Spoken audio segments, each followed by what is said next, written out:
बिना खरारे बनातु कोरा आंब आचार जहाँकि वर्ष वर्ष जाए रहिबो खराब हेनी रुटी भात परोटा पूरी सबुथिरे भल लागिबो खाया पई। जदि आजिर वीडियो भल लागिबो निश्चय लाइक करिवे शेयर करिवे सब्सक्राइब करिवे।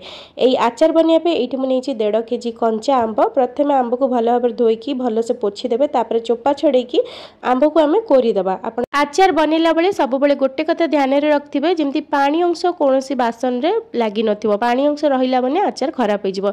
एठी मु जेतिके आंब नेइथिली सेतिकी चीनी दउची आपण चीनी बदल रे गुड़ भी दे देबे। एबे कोन करबा भल भाबरे आकु गोळे देबा। इथरे मु स्वाद हिसाब रे लूण दे दउची पाखापाखि 1.5 बड़ चामच ता सहित गोटे बड़ चामच हळदी गुंड ए सब को भल भाबरे गोळे की हमें 2-3 घंटा पई छाडी देबा। आपण चाहिले गोटे राती आकु गोळे की रखी परिबे। 2-3 घंटा पर देखो आंबर पूरा पानी बाहर की चीनी पूरा मिसी जाइए। गैस उपर बसैकी पूरा भल भाव में गोलेबा जब जेटा बहलिया हो जाएनि।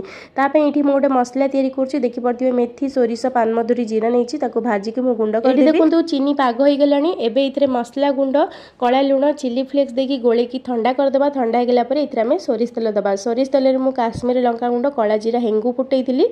ये आमर आचार रेडी हो गला। फुल डिटेल रेसिपी मो चैनल रे अपलोड अच्छे।